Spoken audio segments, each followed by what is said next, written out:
Assalamu alaikum hurmatly jamalar. Bugünkü cuma günüňizler mübarek bolsun. Bugün elhamdülillah İslamdagy aksakal kary adamdardy urmattoo jönünde bayan kılabız. Bul jönünde Peygamber sallallahu aleyhi ve sellem mınay dep aytkan. Qala Rasulullah sallallahu aleyhi ve sellem inne min iclalillahi taala ikramu zi şaybatil muslim. Peygamber sallallahu aleyhi ve sellem aytat, musulmandardan karya aksakaldardı ululap urmattaş, bul Allah Taalany ululap urmattagan menen barabar deyt. Oşonduktan musulman adam musulmandarın arasındagy bolgon aksakaldardı urmattap sıylap jürүүgө her bir musulman milletli türde eken.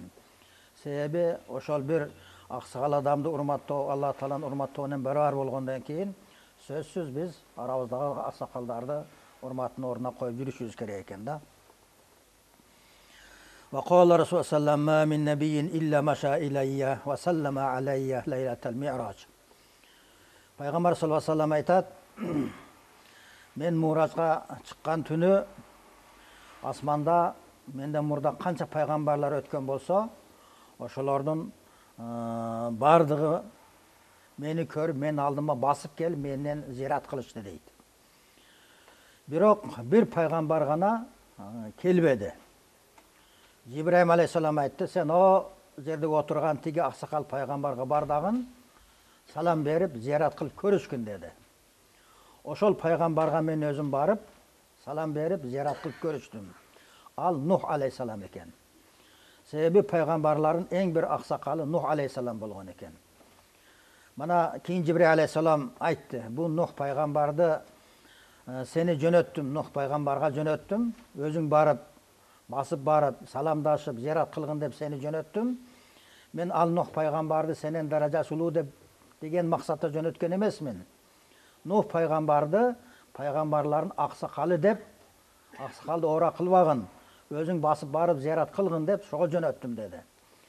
Mana şol misal 124 peygamber ötken bolsa, Peygamber sallallahu aleyhi ve sellem Murajga çykkan tünü bardygy kelip peygamberimiz menen özleri basıp kelip salamdaşıp ziyaret kılışkan. Birok alardan Nuh aleyhisselamdy peygamberimiz özü basıp barıp öz ziyaret kılgan eken. Sebebi al aksakal eken. Mana aksakaldary sıylaş peygamberimizden kalgan sünnet bolgondan keyin bizler de sözsüz aksakaldary sıylap urmatyny oruna koyup jürüşübüz kerek. Awwalu man şabe İbrahim aleyhisselam. Birok bul aksakaldyk, sakal agaruu, çaç agaruu en algaç İbrahim aleyhisselamdan baştalgan eken. Oşol wagtga çeyin sakal agaruu, çaç agaruu bolgon emesken. İbrahim aleyhisselamdan başlap çaç sakalı agarıp başlagan. Qala sallallahu aleyhi ve sellem aş-şayb awwalu manazilil maut. Peygamber sallallahu aleyhi ve sellem aytkan, bul çaç agaruu, sakal agaruu bul en birinci ölüm kabarları deyt. Çaç agargandan keyin, sakal agargandan keyin al adam ölümge daýardanyş kerek. Demek maňa ölüm kabary kelatat. Köp dünýäge hareket kılbastan, dünýäge muhabbat koýbastan men ölümge, ahiretke taýýargarlyk körüşüm kerek dep her bir adam özüň sakalyny karap turup, çaçyny karap turup ahiretke daýardany beriş kerek.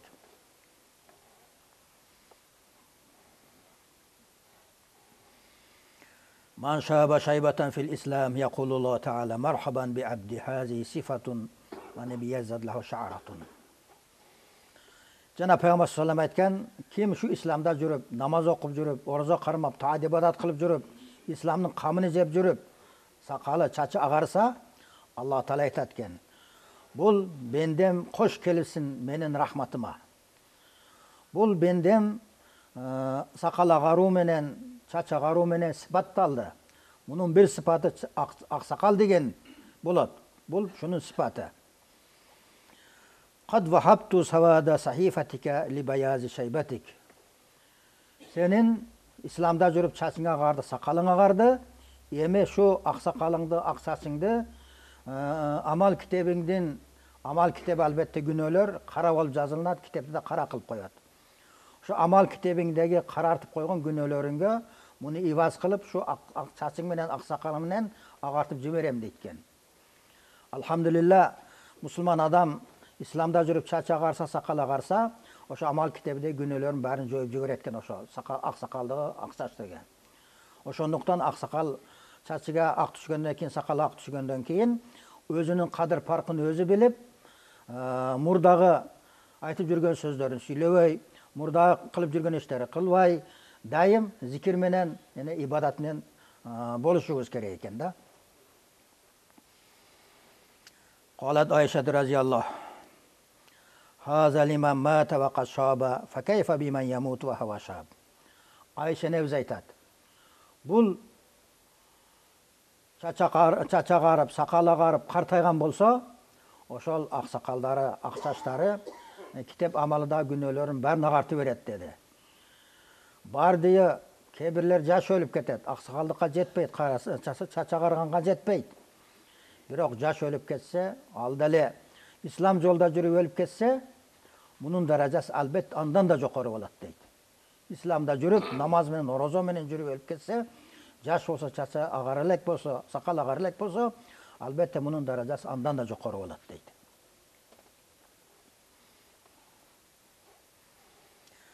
قال النبي صلى الله عليه وسلم أمتي كلهم يقومون من قبورهم فقد شاب شعورهم لهيبة ملك الموت.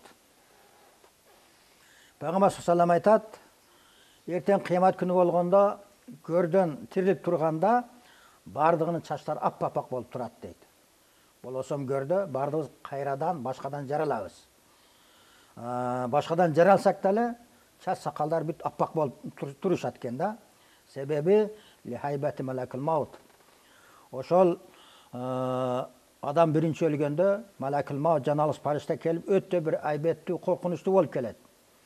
Ошонун айбетин эстеп туруп, дагы ошондо жанымда алганы келе экен бир күн жаналык париште деп ошонон коркуп, ошо көрдө эле чачы сакалы агарып кетет экен.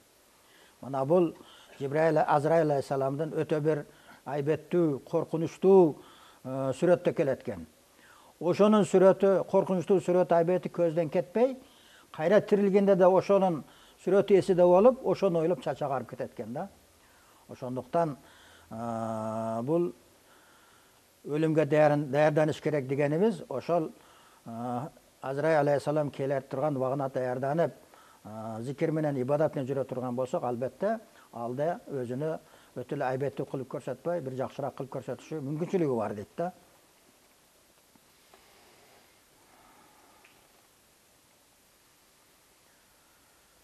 Tuba liman tala umruhu hasuna amaluhu.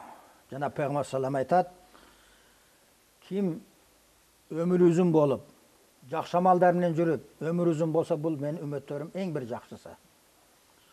Намаз менен жүрүп, орозо менен жүрүп, канча көп жашаса, ал эң бир бактылуулук. Себеби күндө сооп иш кылып атат. Күндө китебиге сооптор жазылып атат. Дүйнөдөн кайрыш болгончо канча деген сооптор жазылып, китебин толтуруп коет. Ошол себептен момун адам, мусулман адам ибадат менен жүрсө, канча өмүр узун болсо, ошончо жакшы дейт, бактылуулугу дейт. Ана ибадаты жок болсо, сооп иши болбосо, күнөө менен жүрө турган болсо, ал кайра тезирээк кайтып кеткени жакшы. Себеби ага күнөө топтолот. Күндөн күнөө күнөө жазыла берет. Ахиретке жеткенче канча деген күнөөлөр, канча деген китептер толтуруп таштайт. Ошол себептен момун адам, иман менен, ибадат менен жүргөн адамга өмүр узун болгону жакшы дейт.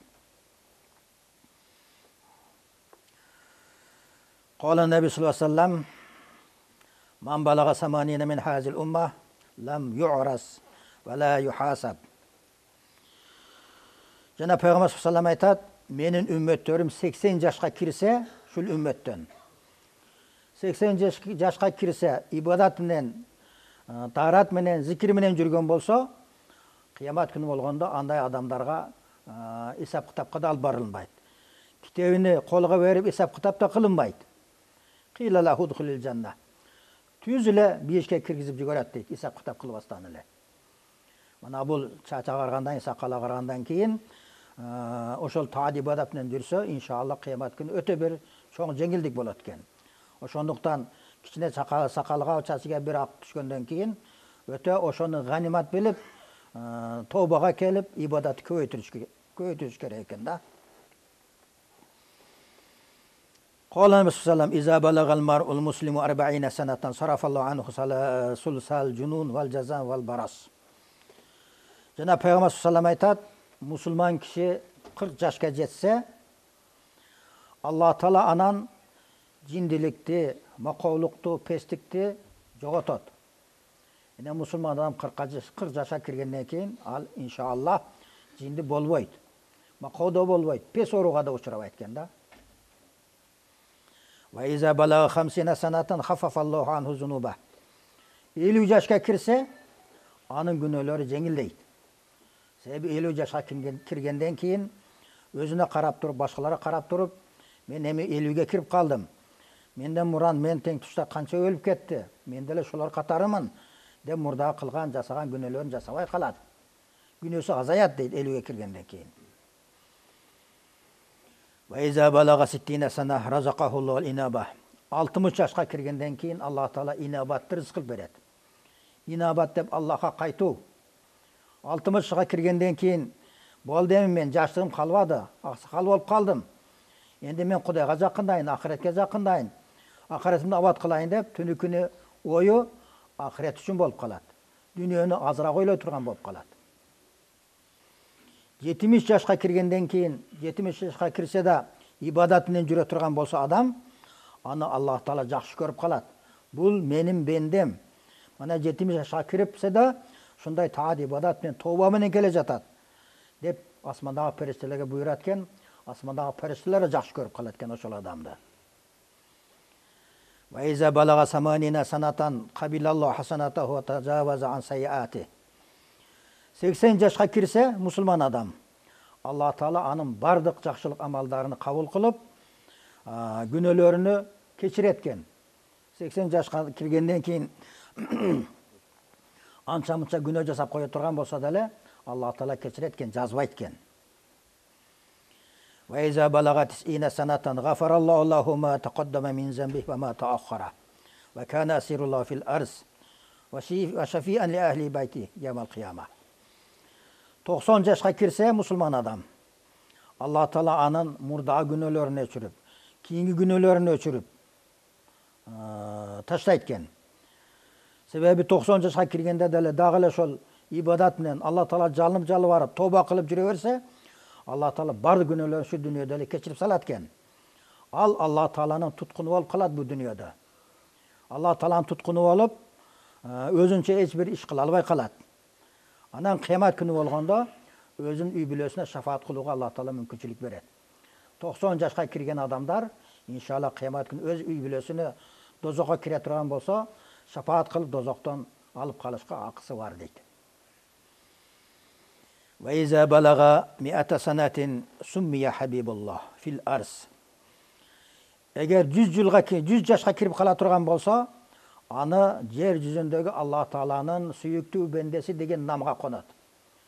100 жаштагы аксакалдар ибадат менен жүрсө, тооба менен, истигфар менен, зикир менен жүрө турган болсо, аны Аллах Таала бул менин жакшы көргөн бендем, менин досум деген бир нам берет экен. Эми албетте Аллах Таала аны досум, жакшы көргөнүм деп нам бергенден кийин, андай бендесин такыр дозок менен азаптабайт. Бул 90-100ге кирген аксакалдар ибадат менен жүрсө, иншалла эң бир Кудайдын берген чоң багыты болуп эсептелинет экен. Fa iza balagha sabiyyu 7 sinina wa farraqa bayna al-hasan wal-qabih. Жана Пайгамбар саллаллаху алейхи айтат, жаш балдар 7 жашка киргенден кийин, жакшы жаманды ажыратып билип калгандан кийин, сүйлөсөң, сөзүңдү угуп, ошо сөзүңө жараша жооп бере турган болуп калгандан кийин, ошого акылы жетип калгандан кийин, силер ошо баланы 7 жаштан намазга буйругула. Кичинесинен тарбиялагыла баланы. 7 жаштан намазга буйругула. 10 жашка киргенден кийин намазды уруп болсо да, урушуп болсо да, алдап болсо да намаз окуткула. Сөзсүз 10 жашка киргенден кийин дейт. Илим үйрөткүлө 10 жашка киргенден кийин. Илим окутуш, намаз окутуш бул ата-эненин бир милдети, важыбы. Ар бир ата эне балдарын 7 жаштан, кала берсе 10 жашка киргенден кийин сөзсүз илим үйрөтүш керек, намаз окутуш керек. Ва фил хамиса ашара яжри алейхил калам. Бала 15 жашка киргенден кийин балагатка жетет дагын, ага өзүнчө китеп ачылат. Анан ар бир жакшылыгыны, жамандыгын ошо китепке жазылып калынат. 15 жашка чейин канча сооп иштер кылынса, ошо бала жаш бала кылса, анын сооптору ошо ата энесине жазылынат. Күнөө кылса, күнөө албетте нарисе балага жазылбайт. Ошол себептен 7 жаштан балдарыбызды намазга буйрусак, ошону оккан намазы, дуасы, зикри ата энесине жазыла берет экен. Ва фи 21 ястайқизу қалбу. 21 жашка киргенден кийин жүрөгү ойгонот. Жүрөгү 21 жашта ойгонуп, бар жокту сезе турган болот. Неме жакшы, неме жаман, келечеги кандай, өткөнү кандай болду. Шулардын баарын сезе турган, түшүнө турган болуп калат. Ва фи 28 янтахи акылу. 28 жашка киргенден кийин акылы толук болот. Андан кийин башка толбойт. Ва фи 30 тантахи куввату. 30 жашка киргенден кийин күчү толот дейт. 30 жашка эң бир күчү толгон убагы болот, кубат толгон убагы болот. Андан кийин башка күч кошулбайт, кубат кошулбайт. Ушундайын балдарды кичинесиден şu исламга тарбиялап, көндүрүп барсак, иншалла 60 өткөндөн кийин канча өмүр узак болсо өзүнүн пайдасы болуп, Алла Таалага жакындап кете берет экен да. Qila li Yahya ibn Aksum ba'da mawtihi ma fa'ala Allah bik. Munda Yahya деген bir улуу зат болгон. Шул киши дүйнөдөн кайтыш болгондон кийин ошо өзүнүн жоро достору, улуу адамдар түштөрүнө көргөн экен. Түштөрүндө көрүп, ошол Яхьядан сурашкан экен. Сен акыретке бардың, Алла Тааланын астына бардың. Алла Таала сен менен кандайча мамиле кылды дегенде, ал айткан экен: мен көрдөн тирилип, Алла Тааланын астына алып барып койгондон кийин Алла Таала я шайхуссу фаалта ва фаалта. О жаманчал, сен кары болуп туруп, сакалың ак түшүп, чачың ак түшүп деле ушундай күнөөлөр жасадың го, деп Алла Таала мага хитап кылып урушуп айтты. Ушундай ачууланып айтты мага. Ana men aytdim. Ma bihada huddistu anka. Ya Allah'ım, men dünyada жүргөнүмдө өзүң жөнүндө көп жакшы хадистарды уккан эдем. Ал хадистарды Айша небиз айткан эле. Айша небиз Мухаммад саллаллаху алейхи вассаламдан, Мухаммад саллаллаху алейхи вассалам Жабраил алейхиссаламдан ошол хадистарды айткан эле. Мен ошондой хадистарды угуп жүргөн элем. Özün aytkan ekensin. Annaka qultu anni la astahi an uazziba shaybatan shabat fil İslam. Yani Allah Teala, ya Allah'ım özün aytkan ekensin. Kim İslamda жүрүп bir çaçı je bir sakal agargan bolsa, андай bendemdi men azaptabаймын деп aytkan ekensin. Men şuntu ugup жүргөн elem go, dünödө жүргөнүmdө. Degende Allah Teala'nın aytat eken. Sadaka Ayşe ve Muhammed ve Cebrail'u. Tuğra. Oşo sen hadis aytkan Ayşe da, Muhammed sallallahu aleyhi ve sellem da, Cebrail aleyhisselam da bunlar bari çın aytkan. Oşondoymun. Kim İslamda жүрүp, çaçını sakalını kartkan bolsa, men anday bendemdi azaptabаймын. Eğer şu ibadat menen, zikir menen жүргөн bolsa, dep anaki menin günöm keçirip jibördü deydi. Ne demek? Her bir adam sakalında, çaçında bir ak görgöndөн keyin sözsüz Allah Taala köörek ibadat kılıp, köörek jakındaş gereken. Kıyamet günü oşol özünün ak sakaldары, ak çaçları şafaat kılat eken inşallah.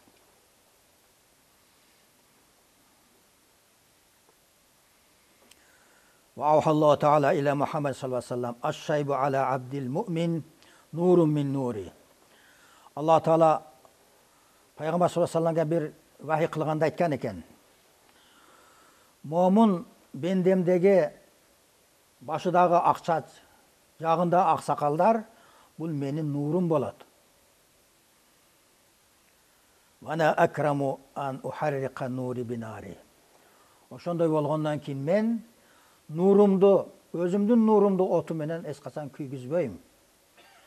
Selerдің başыңардағы, çaçыңардағы, сақалыңарда ақ çaç, ақ сақал, бұл Аллах Тааланың нуру екен. Аллах Таала өзі айтып атады, мен нурумду от менен күйгізбеймін дейді. Ошондуктан сакалыбызга, чачыбызга ак сакал түшкөндөн кийин өтө бир ошону ганимат билип, сүйүнүп, ибадатты көбүрөөк кылышыбыз керек экен.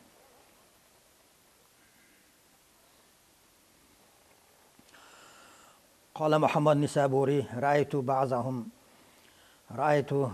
في المنام فقلت له ما فعل الله بك. Muhammad Nisaburi айтат. Мен ошол өзүмдүн замандаш туугандарымдан бири кайтыш болду дейт. Анан түшүмдө көрдүм. Көрүп туруп, Аллах Таала сага кандай мамиле жасады деп сурадым. Ал Muhammad Nisaburi айтты. Аллах Таала мени өзүнүн астына алып келип коюп туруп, "Я шайхусу кунта тахмилу иля салатин ва таналу мин дуньяхум." О жаман чал dedi. Жаман сөз менен айтты Аллах Таала, ачууланып айтты. Сен падышаларга барып, ушак айтып барып, кээ бирөөлөрү жамандап, чагып, ушинтип ат падышадан акча алып, ошентип жеп жүрдүң элең, dedi Аллах Таала. Ана мен айттым, "Я Рабб, канатуд дунья ала мактара." Ya Rabbim, tuğra. Dünya bana en bir iflas nese bol körünöt ile. Dünyaga men kızıkpayt ilem. Biroq үй бүлөлүү болгондугумдан, балалуу болгондугумдан, ошолорду багашка эчнеке таппай, ошол ишти кылып, балдачы бала чакан багып жүргөн элем дедим. Fa umra bi ilan nar. Анан Аллах Таала муну дозокко барып таштагыла. Ушундай чагымчыл менен тиленип, акча алып жүргөндүгү үчүн дозокко таштагыла деди. Degende men aytdim. Ma hakaza zanni bika. Muhammad Nisaburi aytат Аллах Таала карап. Ya Allah'ım, ya Rabbim. Men özüңdү мындай деп ойлогон жок элем. Мен дозокко таштайт, күйгүзөт деп ойлогон жок элем, dedim. Аллах Таала айтты. Ana неме деп ойлогонсуң, dedi. Мен айттым, Шайба anasından rivayet kılın. Anas Muhammed sallallahu aleyhi ve sellem'den rivayet kılın. Muhammed sallallahu aleyhi ve sellem Cibril aleyhisselam'dan hadis kılıp, rivayet kılıp aytkan yeri var.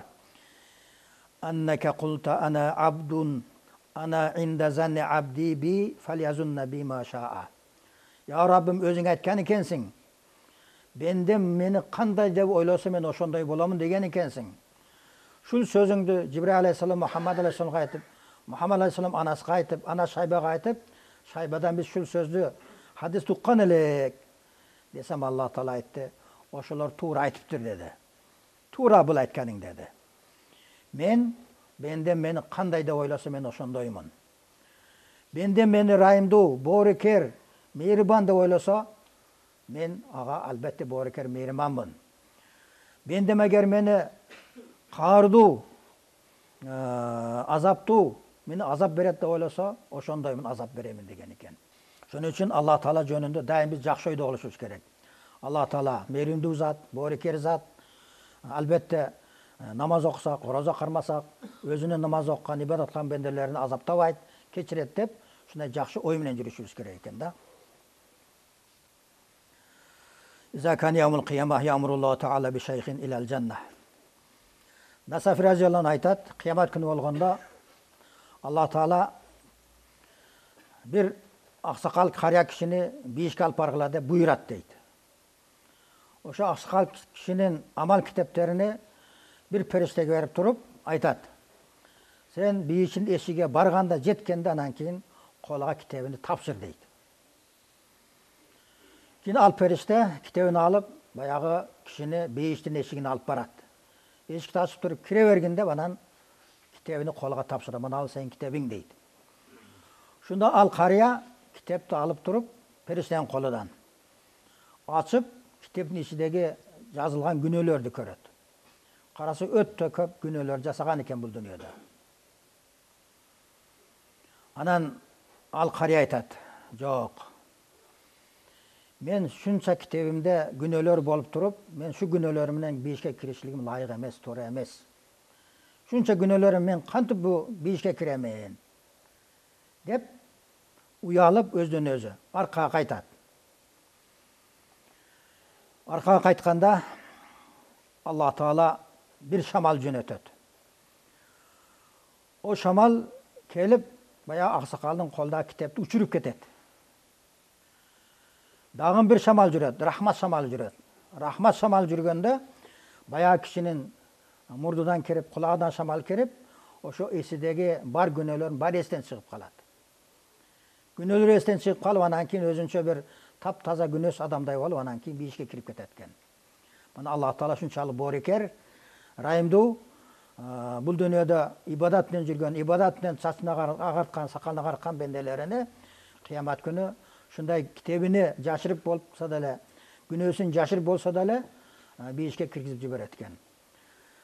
Ушундай болгондон кийин албетте ошол аксакалдарды урматтап, сыйлап жүрө турган болсок, кайсы жаш аксакалдар урматтап, сыйлап жүрө турган болсо, ошол жаш сөзсүз ошол аксакалдын жашына жетип туруп, ошол аксакалды кандай урматтаган болсо, жаштар аны да ошондой урматтайт дейт.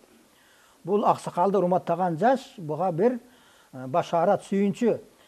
Ошо урматтаганы буга сүйүнчү болот.